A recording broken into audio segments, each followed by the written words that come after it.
শেষ মাথায় একটি ছোট্ট কাঁচা ঘর, সেই ঘরের দরজায় প্রতিদিন বসে থাকেন এক বৃদ্ধা মা। চোখ দুটি শুধু রাস্তার দিকেই তাকিয়ে থাকে, হয়তো আজ তার সন্তানটি ফিরে আসবে। বাতাস এলে তিনি মনে করেন, হয়তো আমার ছেলের পায়ের শব্দ। কিন্তু প্রতিদিনই সন্ধ্যা নেমে আসে, আর দরজাটা নীরবই থেকে যায়।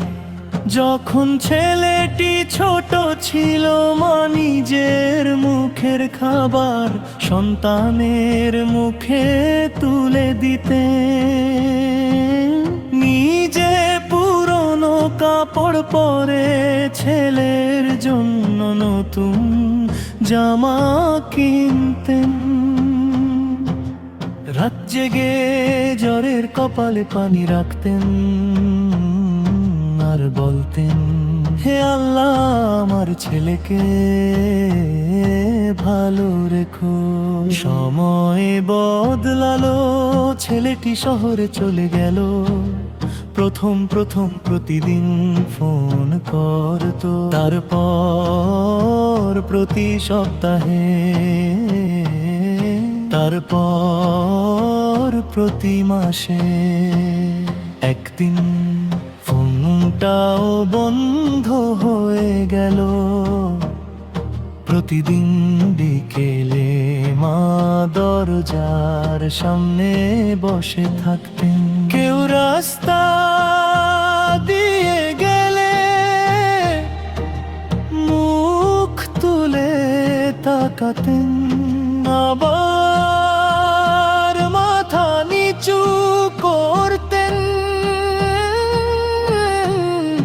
নিজের মনে বলতেন, হয়তো আগামীকাল আসবে। একদিন প্রতিবেশী জিজ্ঞেস করলেন, খালা এখনো অপেক্ষা করে? মা মুচকি হেসে বললেন, মা কি কখনো সন্তানের জন্য অপেক্ষা ছেড়ে দেয়? শীতের এক গভীর রাতে মা নামাজ পড়ে হাত তুললেন, কাঁদতে কাঁদতে বললেন, হে আল্লাহ আমার ছেলে যদি আমার কাছে নাও আসে, আপনি তাকে আপনার কাছে হারিয়ে যেতে দেবেন না। পরে মানে রক্ষা করুন, তার গুনাহ ক্ষমা করুন। পরদিন সকালে ছেলেটি অনেক বছর পর গ্রামে ফিরো, হাতে অনেক উপহার।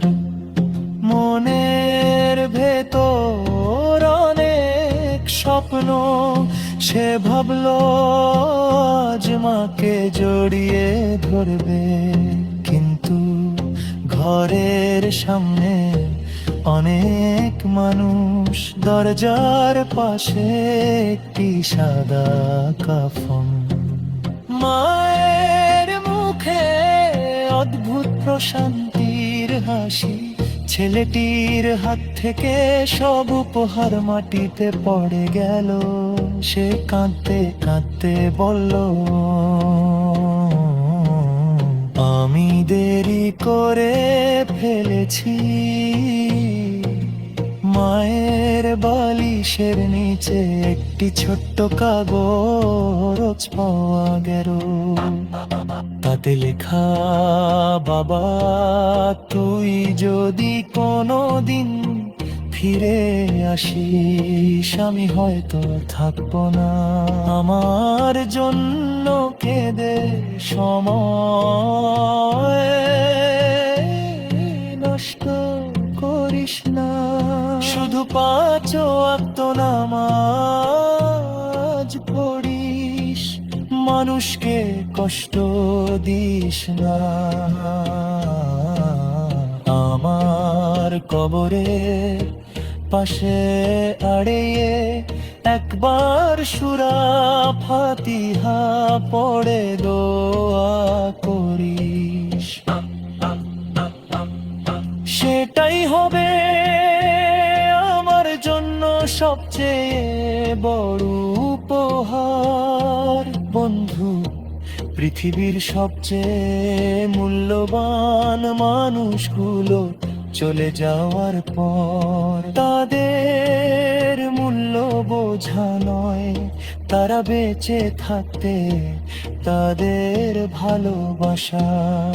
আজি মা বাবার পাশে বসো, তাদের সঙ্গে কথা বলো, তাদের জন্য দোয়া করো। হে আল্লাহ, আমাদের মা বাবার খেদমত করার তৌফিক দিন।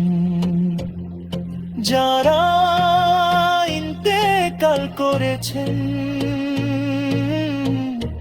তাদের প্রতি রহম করুন, আর আমাদের এমন সন্তান বানান যাতে মা বাবা আমাদের জন্ম দোয়া করতে ভরকত করেন।